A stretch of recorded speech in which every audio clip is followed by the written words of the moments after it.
Coming up next. You are a disgrace. Does Kamala Harris have what it takes to lead the free world? We want to know the dirt. Meet the people who know her best. Was she a great love? Very much so. Edifying, it was not. The presidential debate between Donald Trump and Kamala Harris 5 days ago was big on bluster, but short on substance. Forget policy, it seems hurling insults to malign your opponent is now the way to succeed in modern politics. Donald Trump has certainly turned this skill into an art form, but as we saw, the Vice President is also no mug at it.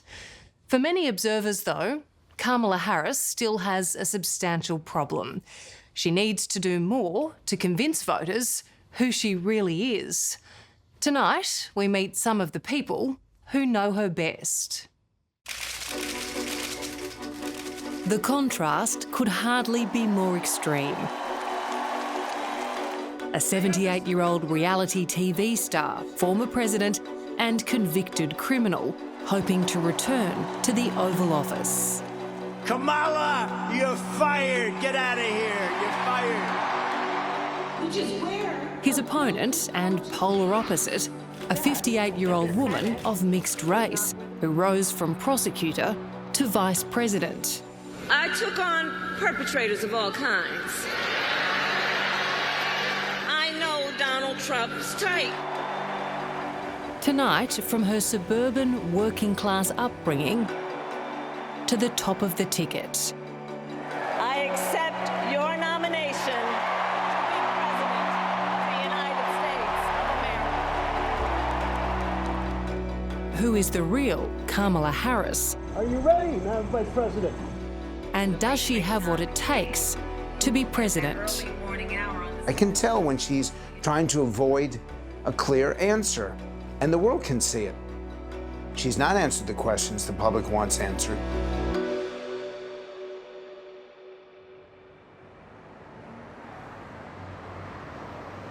It was here, less than 4 years ago, that Kamala Harris made history when she was sworn in as the first black female vice president of the United States. By the nature of the job, she's been in the shadows, so a lot of voters here still don't know much about her. Now, she's in the fight of her political career, a new chapter in a story that began far from the power and privilege of Washington, D.C.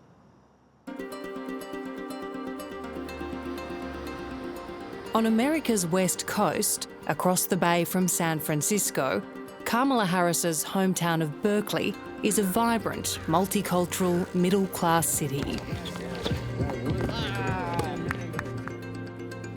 You'd be hard-pressed to find anyone who's known the Vice President longer than Carol Porter. I met Kamala Harris at the bus stop in 1970, 71, roughly. We were going to first grade at Thousand Oaks School. They're still close to this day, and Carol has fond memories of living just around the corner from Kamala, who was raised by her single mother in this modest yellow home. Was there something special about her even then? I've always thought Kamala was very confident. One thing I've always remembered since I was little is that she really listened. When people spoke, she listened.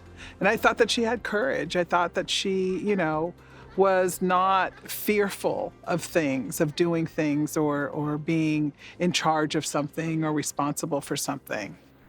She is a tough customer. This is a tough lady. This is a tough lady. Journalist Dan Moraine has covered Kamala Harris's career for more than 3 decades and wrote the first biography of the Vice President. He says her Berkeley upbringing shaped her sense of social justice and path to public service. She's the daughter of immigrants. Her mother is from India and her father's from Jamaica. So clearly that shapes her. She's second generation, like so many other Americans, children of immigrants. And so I think she feels that to her core. Her mother becomes a PhD cancer researcher. Her father becomes a PhD economist. So these are really high-achieving people. People with a keen interest in politics. Carol recalls Kamala was an activist from a young age. They went to protests with their mother. They went on the front lines. We had tanks staged down the street from our house when we were growing up that were preparing for martial law because people were protesting the Vietnam War. So we grew up in that environment.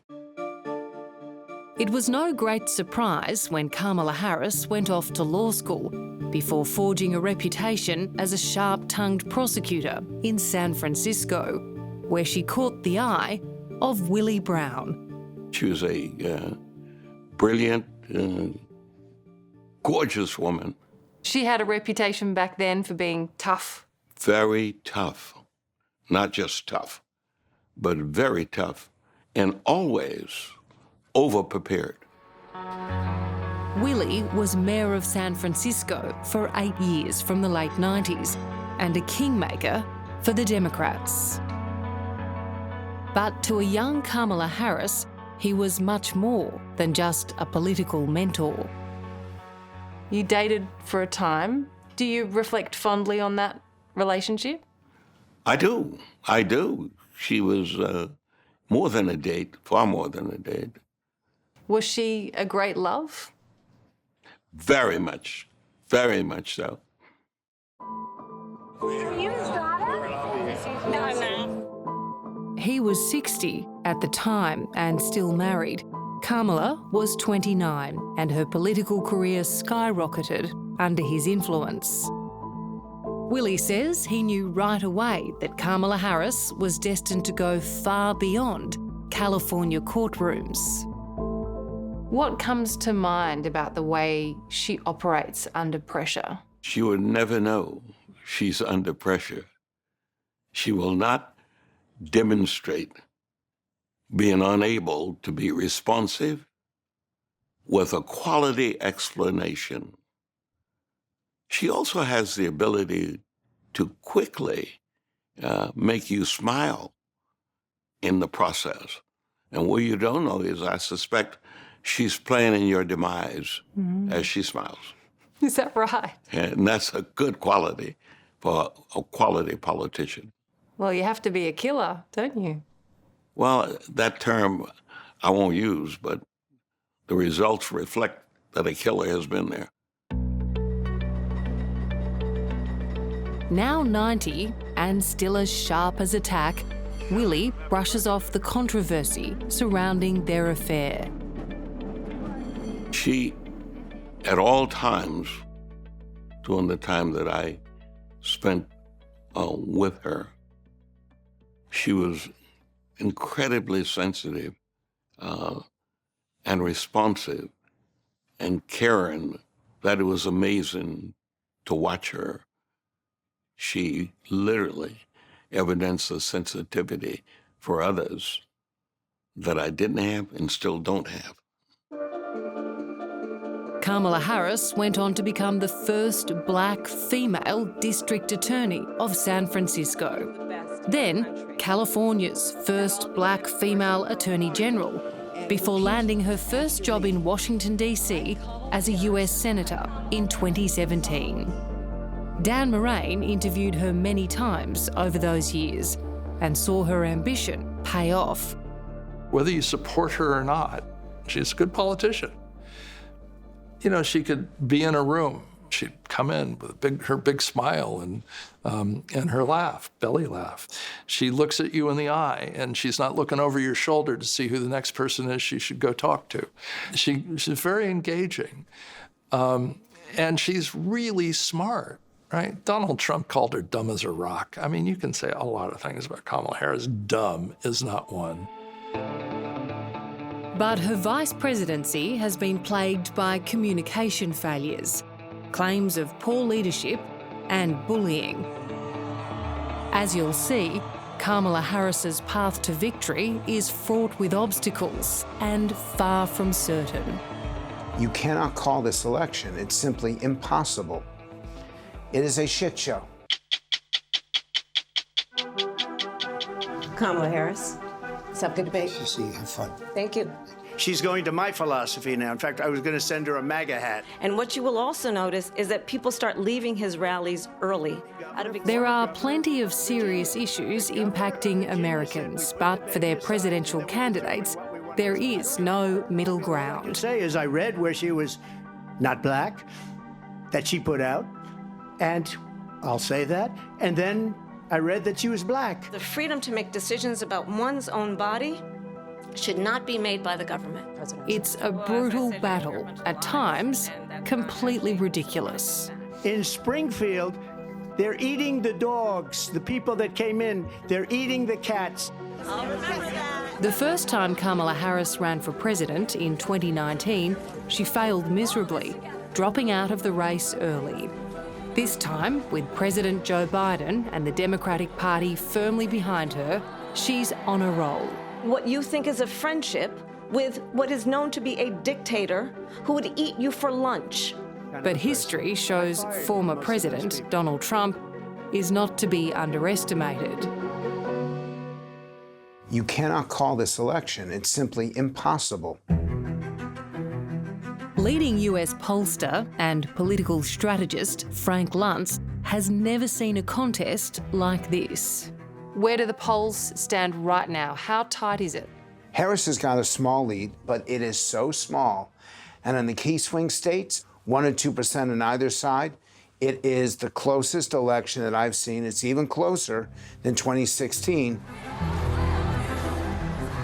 Until just a few months ago, Kamala Harris was one of the least popular politicians in America, widely criticised for being a poor communicator. Talking about the significance of the passage of time, right? The significance of the passage of time. So when you think about it, there is great significance to the passage of time. We got to take this stuff seriously as you are, because you have been forced to have to take it seriously. It is time for us to do what we have been doing, and that time is every day. Frank studies voter perceptions and says the Vice President has struggled to connect with everyday Americans. Well, part of it is a word salad. She can't land the plane. She's circling around and around and doesn't quite get to it. I can tell when she's trying to avoid a clear answer, and the world can see it. But in the end, she's not Donald Trump. And in the end, that not being Donald Trump may just be enough for her to win. Profound. As Vice President, her record is largely underwhelming. She's responsible for the Biden administration's failure to control record numbers of immigrants crossing the southern border. We've been to the border. You haven't been to the border. And I haven't been to Europe. And I don't understand the point that you're making. And since her last presidential campaign in 2019, she's changed her position on a key energy policy, fracking. She's been a national figure now for 5 years, and she still hasn't shown who she really is, and she still hasn't shown the details. The public wants to know that she says what she means what she says, and then does what she says. And there are still significant question marks. Does Kamala Harris have an identity crisis? I'm very careful when I use the word crisis, because everything in America is a crisis. That said, she's not answered the questions the public wants answered. She's not explained exactly what she will do. Meantime, inside the White House, her reputation is mixed, with some anonymous former staffers calling Vice President Harris a bully.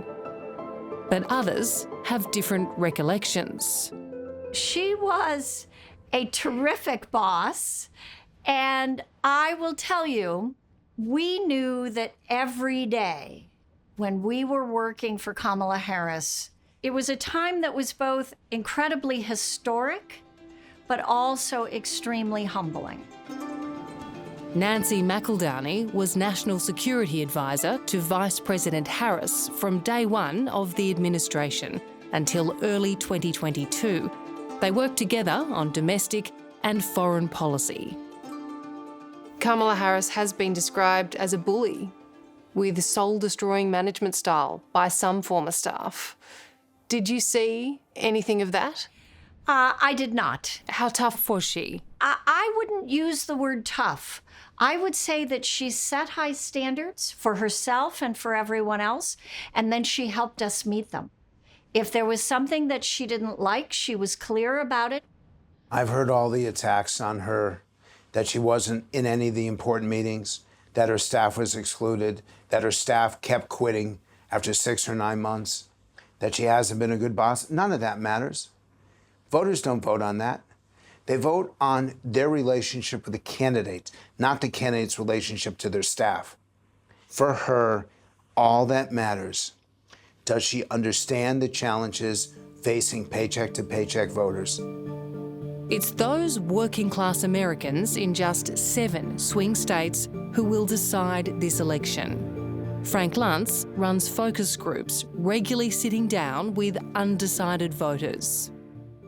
In the end, there's 6% who are undecided. They're going to determine this election. And it's only 6% in 7 states. If you do the math, it actually means 1% of America is going to determine the votes, the outcome for the other 330 million. Can she win those working class people back in those key swing states? Yes, but you have to address them directly. You have to do what I'm doing right now, is to look straight into the camera and appeal to them and say, I get it. I hear you. I feel it. And this is exactly what I'm going to do on day 1, on day 10, on day 100, on day 1,000. And in fact, the most powerful question that she hopes is not asked, are you better off today than you were 4 years ago? Because the answer for a majority of Americans and a clear majority of undecided voters is a resounding no. Whoever moves in here next will certainly have their work cut out for them at home and overseas, with war in Europe and the Middle East and tensions in the Indo-Pacific. Kamala Harris came to the White House with pretty limited experience in foreign policy, so dealing with global issues and world leaders will be a real test for her. She'll be so easy for them. She'll be like a play toy. They look at her and they say, we can't believe we got so lucky. White House insider Nancy McEldowney insists her boss was extremely involved in foreign policy. A plaything or timid those are not words that ever belong in a sentence with Kamala Harris. She goes into the meetings well prepared, knowing what we want out of the meeting, but also having very thoroughly looked into their perspective, what it is that world leaders are bringing to any given meeting. Because she very much believes that in order to reach an agreement, you have to have an inclusive approach. You have to understand the other person's perspective. While domestic issues like the economy, immigration and abortion are front of mind for voters, Frank Luntz says foreign policy still matters. Is the candidate likely to get the country into a war that may not show up in the polling in terms of terrorism or foreign policy or the specifics, which is China, Middle East, and Russia, Ukraine? But if the public comes to perceive that this candidate is reckless or uninformed, they will vote against them. So if she's shown to be a lightweight, she'll have a really tough time overcoming Donald Trump. Has she shown herself to be a lightweight? Republicans claim she's a lightweight. The polling doesn't confirm that. Republicans claim that she is uninformed and uninvolved. The polling does confirm that. In the end, it only matters if we have a crisis. But boy, does it matter if we have a crisis. One thing's for sure, at this point, she can't afford to put a foot wrong. Coming up, those who know her best on what makes Kamala Harris tick. What did you guys get up to in your 20s? We want to know the dirt. Oh.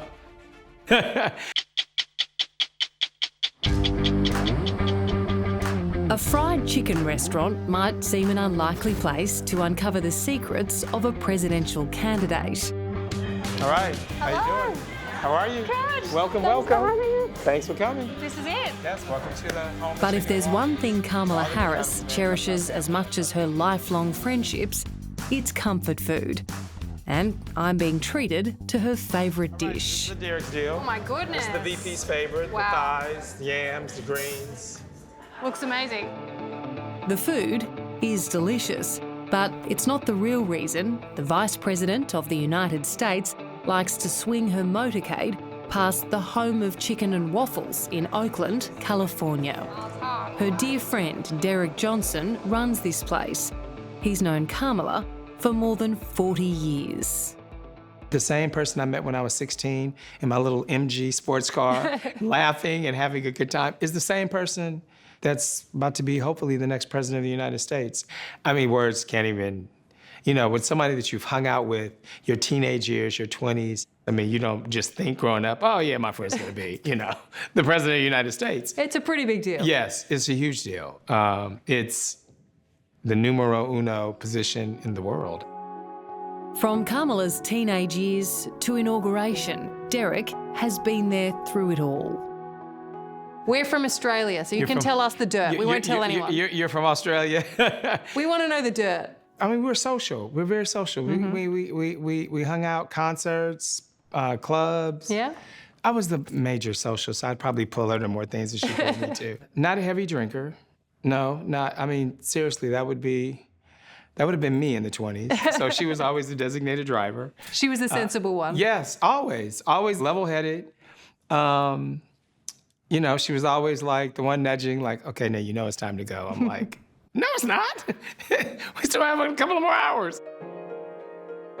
While he's cautious not to give away too much about a young, carefree Kamala, Derek is very clear when it comes to why he thinks his friend could run the country far better than Donald Trump.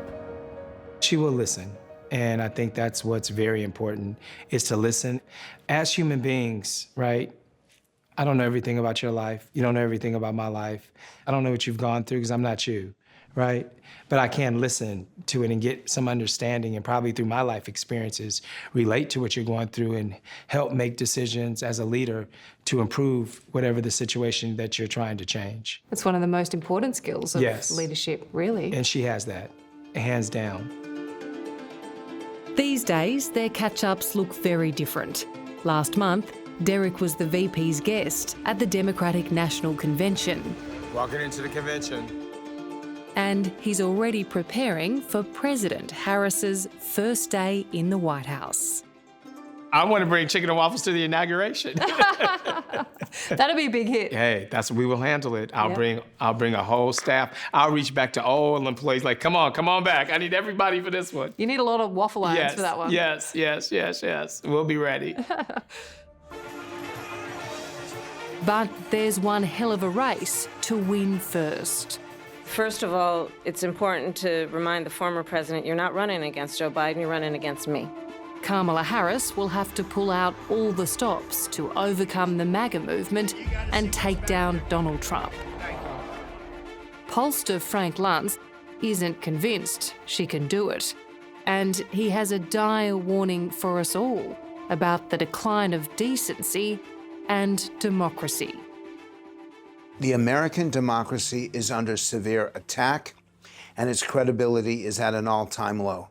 We are at a breaking point. And it's never been this way. We survived Watergate, we've survived assassinations, we've survived double-digit inflation, we've survived the Vietnam War, corruption. This is different. You're telling me, Frank, that democracy is in danger? Yes, I am. And I'm saying this because I don't want your country and your people to pursue the same kind of politics that we have. Y'all are watching America and you're wondering, have we lost it? I'm embarrassed about it. I'm ashamed because we all know how we behave to each other. It is a shit show. And it's our shit show, and I just wish we could do something about it, but I'm not optimistic. You're not only embarrassed and ashamed, you're scared. It's why I speak the way I do. It's why I did this interview. It's a wake-up call. I don't mind them fighting over how best to educate someone. I don't mind them fighting over how best to house the homeless or to feed the hungry. But when you're trying to demonize someone for their race, when you're trying to criticize someone for an attack that you know will divide the country by gender, by age, by ethnicity, and it's irreparable, that's evil.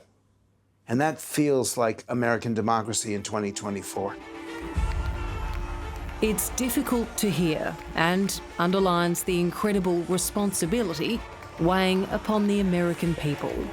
They have just 51 days to decide who is the best candidate or who will do the least damage to an already fragile powder keg.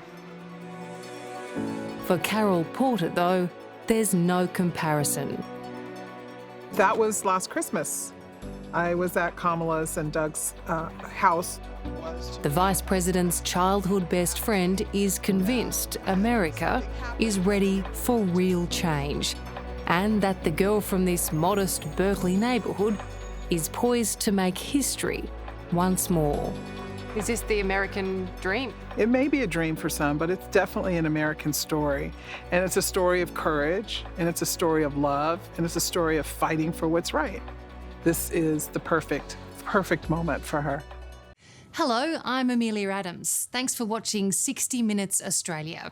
Subscribe to our channel now for brand new stories and exclusive clips every week. And don't miss out on our extra minute segments and full episodes of 60 Minutes on 9now.com.au and the 9Now app.